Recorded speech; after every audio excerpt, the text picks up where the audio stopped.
This tale goes by the name of A Sip of Water. Listener, beware. Let me tell you a story. It wasn't only the sun or the heat. This morning, the sound of footsteps and grunts and of the dense trail of sand they left on their wake were what woke me up. We've been in this infernal desert for almost 2 years. Still, we've not grown accustomed to the dryness not only in our mouths but in our throats and lungs as well. Nothing suits this insulation, not even the water we drink or bathe with. I think I've been permeated with it, that layer of dryness that sucks my life. That's why I move slowly, unwillingly. All my energy escapes me with every breath, with every inhalation of this suffocating heat. I almost don't want to stand up and look outside. Almost. Fun, same as any other type of distraction, is also cursed in this place. Things we'd never even consider before are now what entertain us. Many would say it's just morbid curiosity that has corrupted us, but they'd be wrong. It was this place. There is no worse place to lose your humanity at than hell. I see the prisoners. They are led to the school. Their hands are tied, and their necks are also bound to a long wooden stick that keeps them in line. They look like snacks that a cannibal tribe has just caught. I guess that makes us the villains of this story. We are the savages. I don't even bother put on a shirt to go out of my hut and hurry to the school. Of course, education is not given there anymore. There hasn't been a single teacher since we took this city from the rebels that used to live in it. Not the only one. We're a lot of spectators this morning. We've turned the ground floor into a mock tribunal. In a big hall, we've placed as many chairs as we've found. It is there that he dictates sentence. Our judge, our valiant leader, the watersmith. Colonel Keller lives here in the first floor. He's turned this building into his palace, a castle from where he administers his domains. We all sit and wait for him to arrive, for him to come down from his chambers and bless us with his presence. We want him to bring us libation. There are 4 prisoners. Only God knows why those poor and rickety guerrillas keep attacking.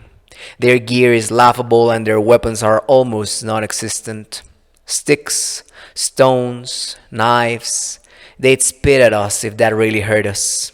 I pity them. It doesn't take long for me to examine them. Truth be told, I'm not particularly interested in their looks, but it's paramount that I get a feel about them. They are thin. They've not eaten properly in months. They're so nervous they shiver. Well, to shiver in this heat, inconceivable. One of them gets my attention more than the others, but I can't focus on him because the colonel finally arrives. He saunters. He walks with undeniable swagger. He is the unquestionable owner. What a ruin. In another time, under different circumstances, I'd be mocking him. Him and his robe. It's made of blue fabrics, all of different hues. His beret also looks like a monster made of patches, with visible seams crossing it through. I sometimes wonder why I still follow his command, why we all do. Is it the soldier's duty? Is it a question of honor? No. There is no honor for us, nor for the ones who came before, or for the ones that will inherit this hell. To fade in these trenches of blistering sand is nothing but a waste. Judgment is about to begin.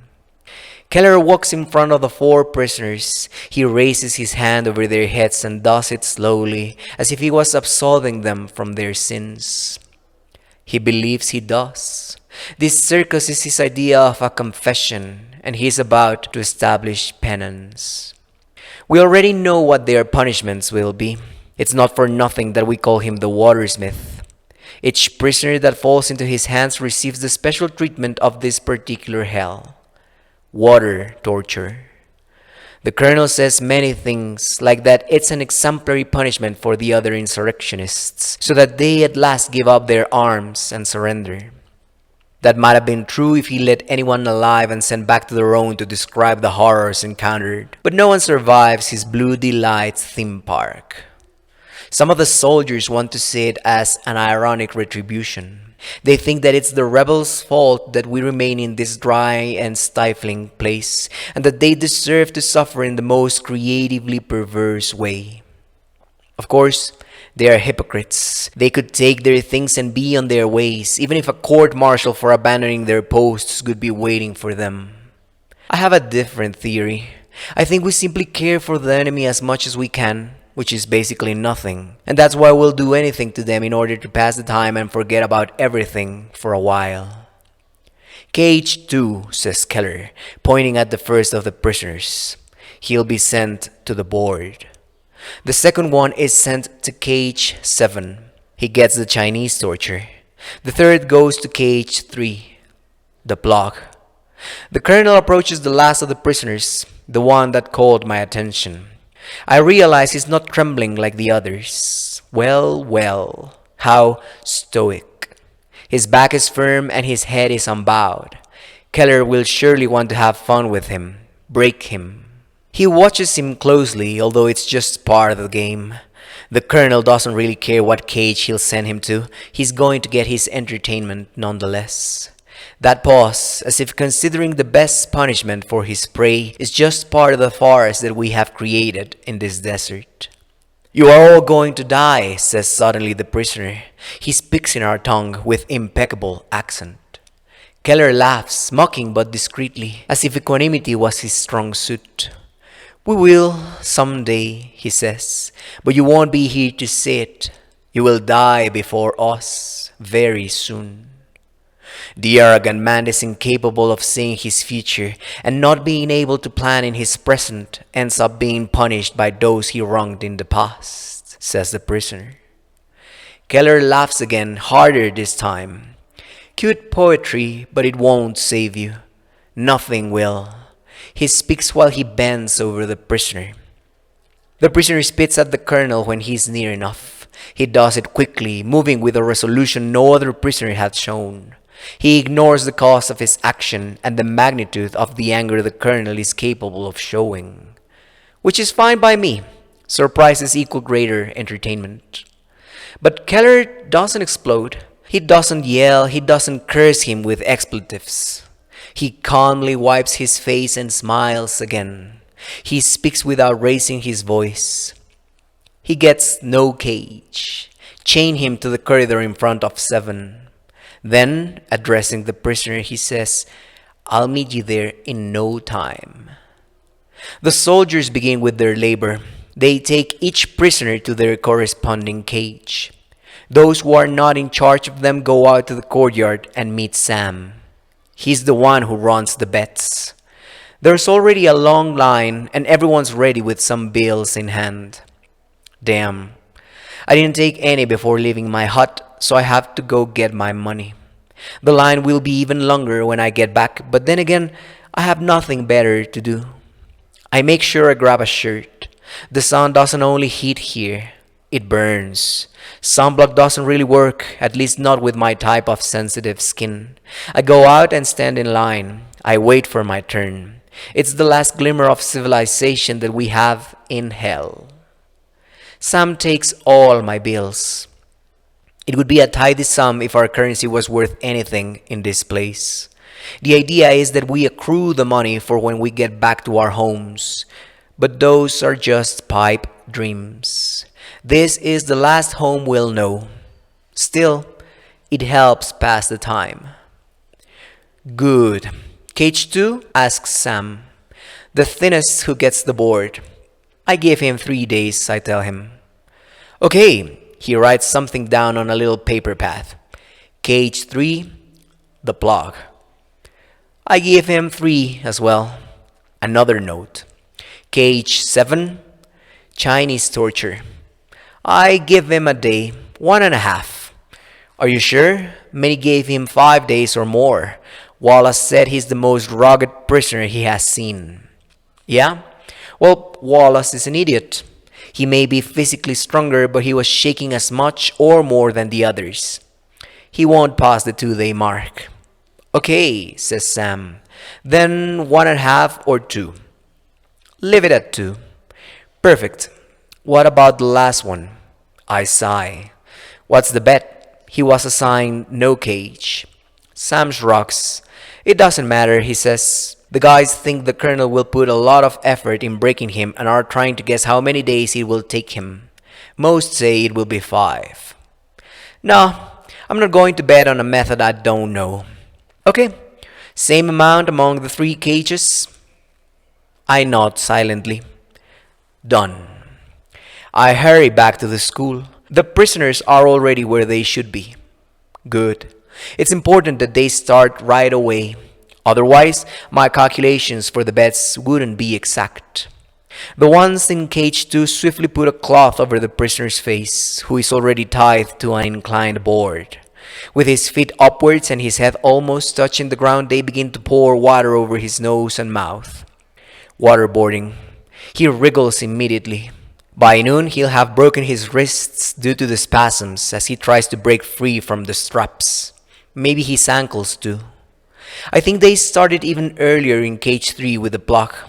The prisoner tries to spit the funnel he has in his throat, but 2 soldiers have his body and shoulders pinned down. They have stuffed him with less than a third of the jug, and his stomach already seems to be about to burst. Cage 7 is the only one that doesn't require human action. The prisoner has chains on his arms, legs, waist, and neck. His head is inside a bucket that's welded to the ceiling, with his face looking up. A drop of water falls on his forehead, in the exact same place every 3 seconds. He'll go crazy in no time, or at least that's what I hope. In front of the man subjected to the Chinese torture is the last prisoner. They chain him to the corridor from his limbs, waist, and neck, like a mirror of his partner. Maybe I should feel bad about it, but I'm very curious about the exemplary punishment Keller will give him. I still have to wait 20 minutes for the colonel to arrive. He's accompanied by Boracino, the place's doctor. It looks as if he's not pleased. He always says he's disgusted by the criminal and unethical treatment given to the prisoners. Of course, he has done nothing to help a single one of them. Keller approaches the prisoner. He consults his watch. "When was the last time you ate?" he asks. There's no answer. "When was the last time you drank water?" Silence. We are ready. Morbid curiosity has brought us. We are demons, waiting for the torture to be punished by our Lord Lucifer. Some try to hide it, but they smile excitedly. Others do it unsubtly, sporting a grin that goes from ear to ear. "Come on," says Keller, "just give me a number. At what time did you take your last sip of water?" He takes the prisoner by the face, squeezing his cheeks with his thumb and index fingers. "No? Well," he pushes him with disdain. "It's all yours, doctor, but be careful." He spits. Boracino checks him quickly, superficially. There's not much to see. He listens to his heart and lungs. He makes him follow his finger with his eyes, or at least he tries. The prisoner has them fixed on Keller. The doctor shrugs. "Other than malnourishment, he has a strong build," he says in a low voice, as if he was trying to pass unheard. "Perfect," says Keller. "I guess the first infusion can be now then." With a gesture, he orders the dog to get to work. I've always thought that Boracino is a bug, a cockroach. It's not only his physical traits. He moves mechanically, tilting his head and arms in robotic movements that I've never seen in another human being. I've also thought that he is a living dead. His face has almost no skin, almost no fat, and he's sucked as a cursed cadaver. He carries a black case, and from it he takes out some plastic tubes, a needle, and some sort of rubber band that he ties to the prisoner's arm. He searches for a place to stick the needle. He does. He connects one of the plastic tubes to a bag that hangs from a coat rack he's been dragging. The liquid inside the bag rushes inside the prisoner's veins. "Don't worry," says Keller, giving the prisoner a couple of pats on the head. He points at the bag. Nothing but nutrients are entering your body through that IV. I want you healthy. I want you to live as long as possible. I am going to leave you chained here to see your friend lose his sanity drop by drop. It won't take long. And when he dies, you will be able to see your other two partners succumb as well. Keller points at the rest of the corridor. There are shackles in front of every cage, so he'll be able to chain him where he needs him, when he needs him. The prisoner grunts. You don't like the idea? Asks Keller, armed with his sardonic smile. Or do you think it is not enough? Maybe you are right. I think we've rested on our laurels lately. We've waited for you to come to us, but it's time we pick up the pace. He raises his voice so that we can all hear him clearly. The patrols will march to the nearest settlement and bring as many prisoners as they can. A murmur of disappointment sweeps through the ranks. No one likes to adventure outside our base. It's dangerous and tiresome. Luckily, as a communications officer, I don't have to be part of the exploration parties. You will watch a sea of people go through here and die in these filthy cages. You'll be a spectator for a long, long time, says Keller. You will hear an orchestra of laments. They say the sound of screams and crying is an acquired taste. You will discover if that is true. Chained, you will see how we extinguish your people, and you will know that it's all your fault. Marvelous, isn't it? The prisoner closes his eyes and mumbles to himself. I think he's praying. A good decision, as if that was going to prevent what is going to happen. I guess he thinks it will renew his strength. Keller crouches. He whispers, and one more thing. It's a punishment I must give you or they'd stop calling me the watersmith. We'll keep you alive pumping that nasty liquid directly into your veins. But that's it. You won't be able to drink water, not even a sip, while you are my prisoner. You will survive, but nothing will ever quench your thirst again. The desert itself will lodge in your tongue and in your throat, and you will wish for a death that will take too long to arrive. It will feel like an eternity because sentences in hell are forever. So I hope you enjoy our hospitality. Keller rises up. He stares at his prisoner, waiting for some kind of reaction. The man is still mumbling without paying attention to anything else, so the colonel leaves. He'll taunt and try to provoke him again once he starts to break. The other soldiers do the same. Some watch the tortures for a while, but they get bored quickly. It's something they've seen too much of already. Monotonous, repetitive. They'll eagerly wait for the death of the prisoners at the right moment, when it makes them win a few cents. Borasino remains by the prisoner. He checks his watch every certain amount of time, and he looks around him with contempt with those cockroach eyes. I guess he must take off the IV in a precise moment, lest he incurs the wrath of the colonel. Damned bug. I also get bored and move on. I only glimpse briefly at cage 7. A trickle of water slides from the prisoner's forehead to his torso, leaving a red trail on his neck. Looks like his blood is starting to escape his body. It's incredible what a weak mind can make you believe. Damn, my bed should have been a day and a half. The patrols are readying. They do so lazily and in a foul mood. But orders are orders. We all have to fulfill our duties. I go back to my hut and turn on the broken radio I have there. I fall on my bunk and devote myself to doing nothing. I don't even think. My mind shuts off. It leaves all stimuli out and enters a state of absolute lethargy. I'll stay like this for several hours until it's time to eat. Provisions arrived last night. They are never big shipments and they only last the fortnight. Its distribution is always done the next day at chow time, so I have to benefit from the fact that a substantial part of the regiment isn't here and keep the best. Chocolates and carbonated drinks are the first to go. Other candies swiftly follow. Some rush for the macadamia nuts, and I don't get why. They are even drier in this place.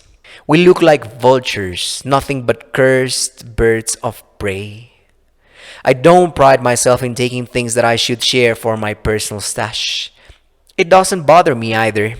After all, nobody starves to death in this lawless land, and luxuries are to be enjoyed by the strongest. It's not just chance that I'm here to take what I want and many patrols aren't. Fortune favors the strong. New prisoners arrive, and despite the increase in activity, I don't get out of my apathy.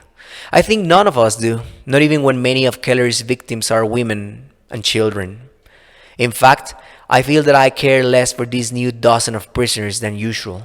I limit myself to watching the show from my hut, while savoring a piece of strawberry yogurt-filled chocolate, of course. Night falls and I fall with it. I never remember what I dream by night anymore. Still, I must be dreaming something. They say that if I weren't, I would have become crazy already. Who knows? Maybe I am.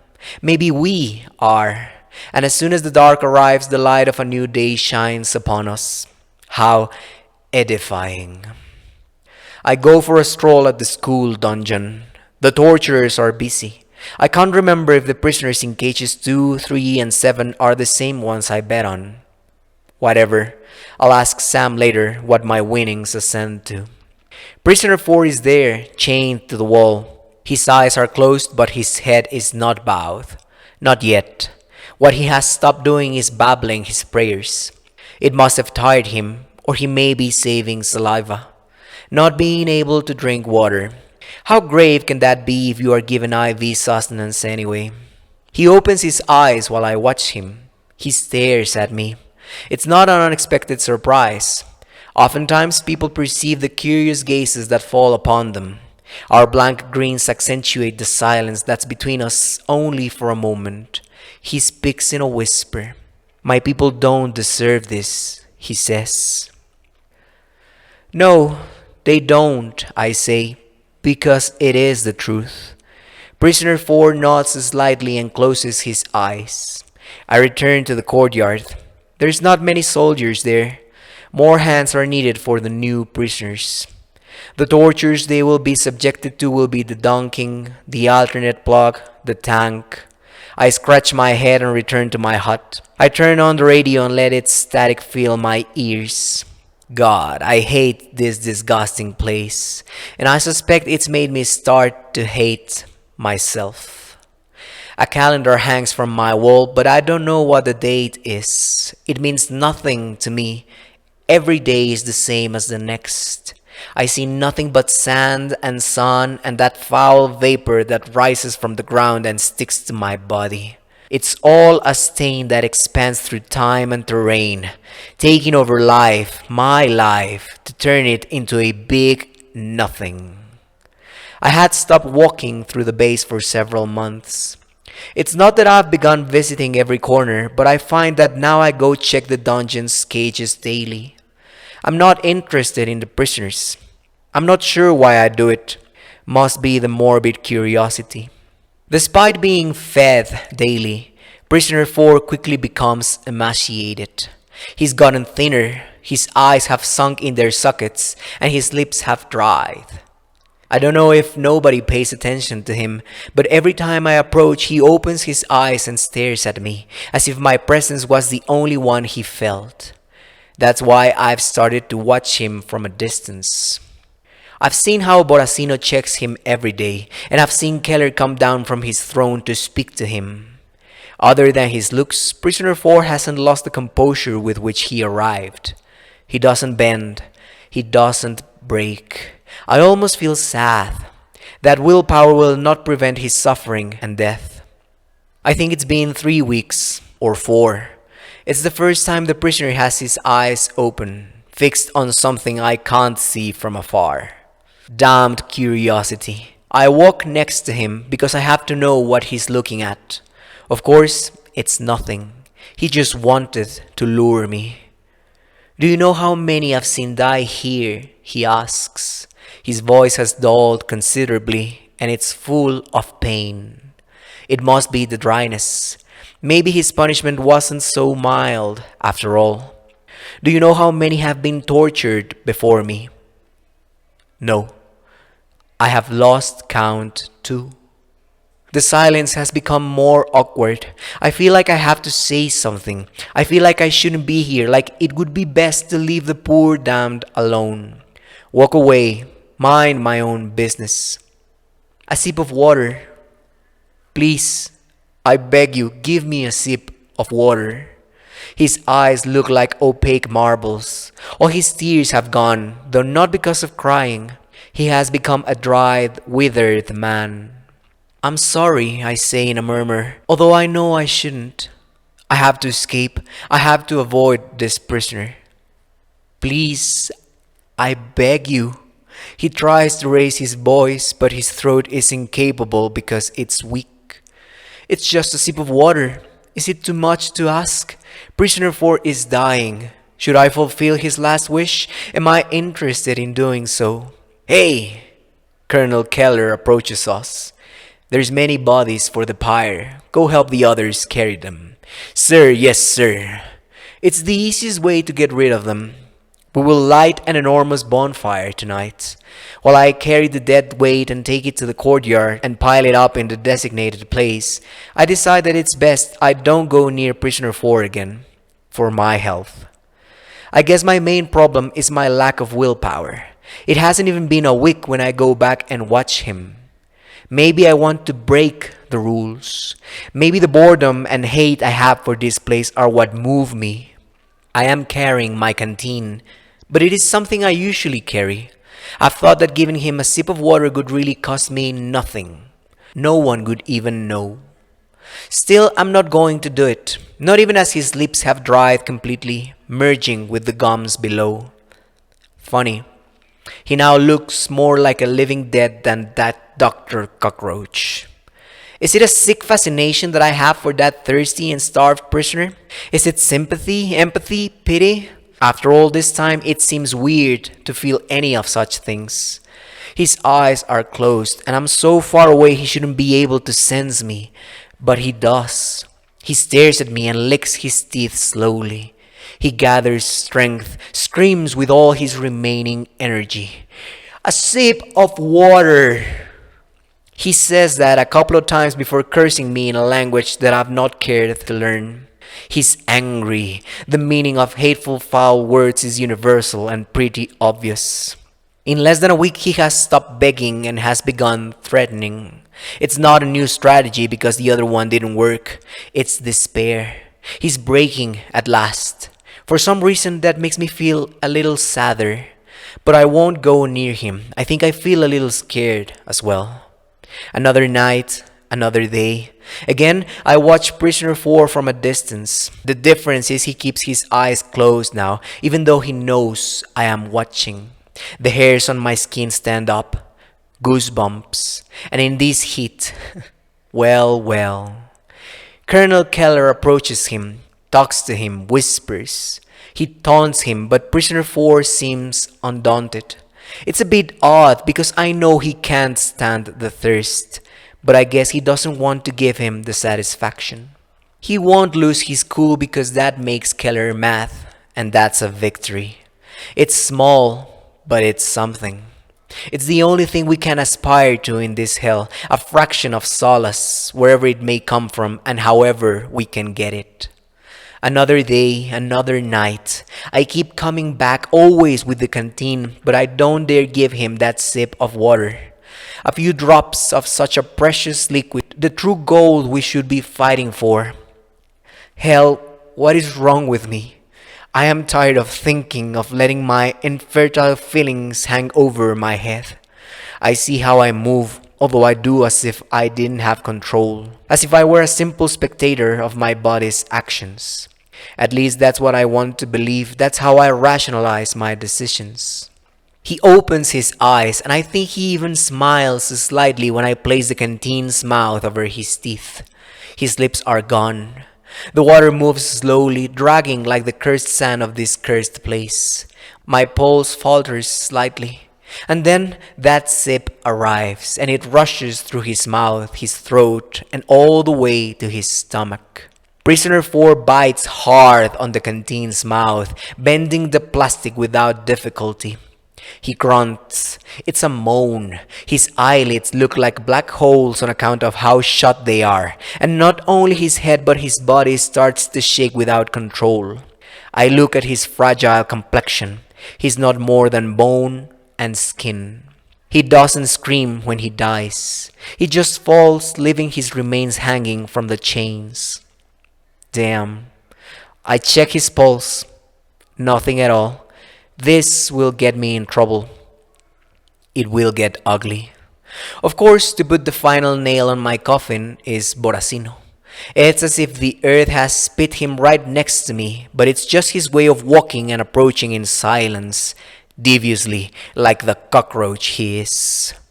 What did you do? He asks in outrage. I just gave him a sip of water. You lie. He checks prisoner four's pulse, puts his shabby stethoscope over his chest. What else did you do? What else did you give him? Nothing. He's starting to bog me. The doctor snatches my canteen. He examines it for a second and threatens, when I find out what's in here, you'll be in trouble. Go to hell, filthy cockroach. His eyes open wide in shock, just like an insect's would. What did you... He doesn't finish his sentence because of the knuckle sandwich I fill his mouth with. I feel stares over me.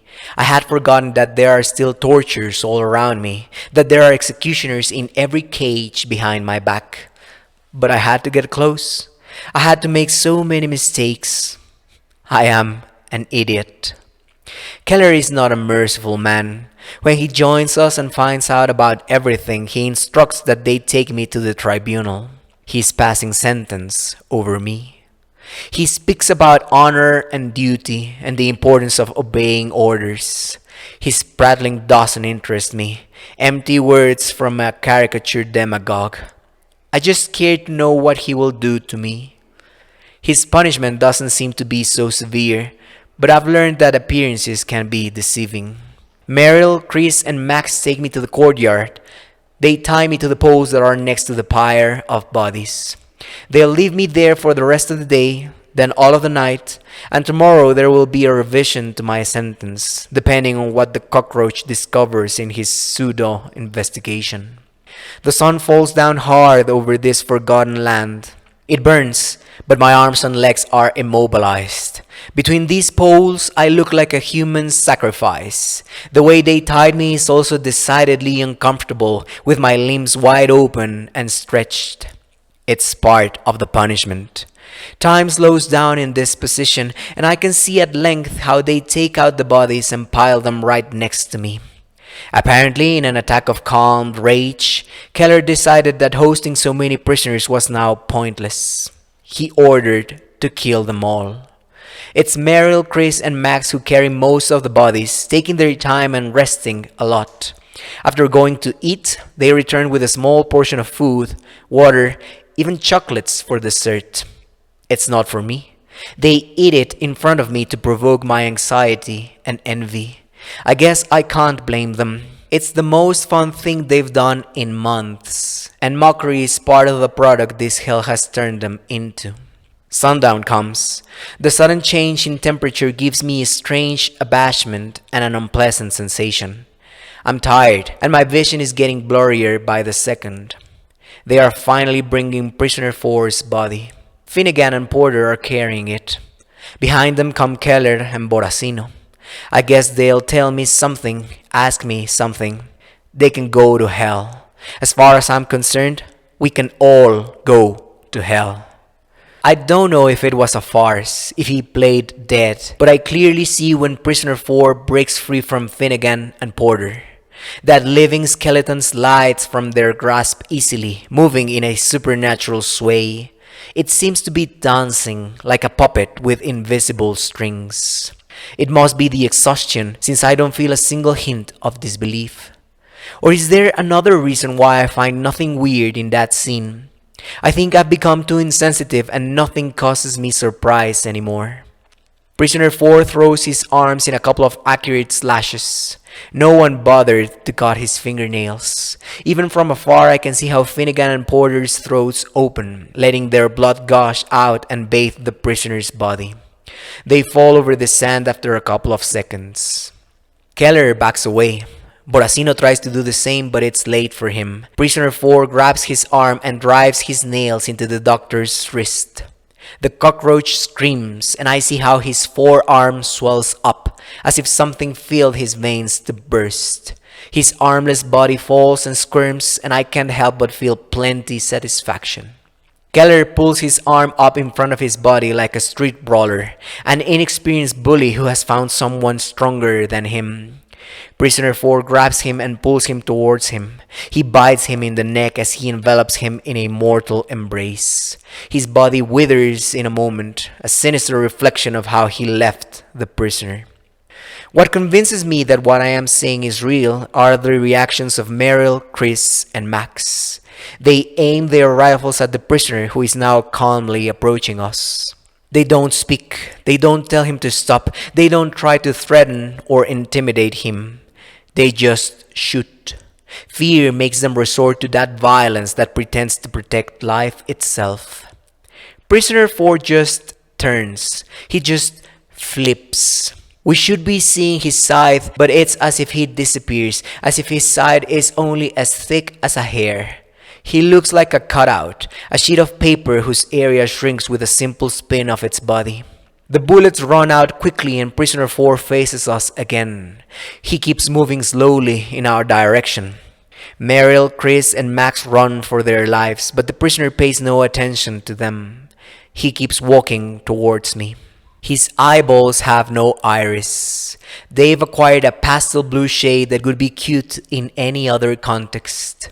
He looks like a cadaver. He smells like a cadaver. He's a couple of steps away and he raises his right arm over his left shoulder. He's taking aim. He will kill me. Please, I sigh. The prisoner stops. Please, I say again. He doesn't lower his arm but approaches me. Yes, he says. His voice has become lower, but he still talks with difficulty. You did give me that sip of water in the end. He throws his arm in an accurate slash that cuts the ropes my right arm was tied with. Then he cuts my left arm's ropes. I caress my wrists for a moment. I'm about to duck to untie my legs when Prisoner 4 pushes me backwards. My knees bend painfully as my back bounces against the floor. The prisoner steps on my arms and squats over me, over my head.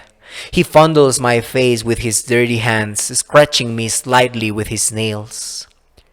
Allow me to return the favor. He opens my mouth. He opens his. I see how the liquid begins to fall before filling it on my lips and teeth. I shut down my throat so my mouth fills with it. The liquid overflows, runs through my cheeks. It's the most disgusting thing I've ever felt. Swallow, he commands. He pinches my nose, so I let the liquid invade me after a few seconds. I feel it reach my stomach first, then the rest of my organs. It makes my temperature rise and my whole body goes wild. Prisoner 4 finishes releasing me. He even helps me up. Are you thirsty? He asks. Yes, I say, but my voice sounds strange, foreign. Good, he says. Let's get something to drink. I look around. My colleagues have come over to investigate the cause of such ruckus. I smile. The water in their bodies must be delicious and refreshing.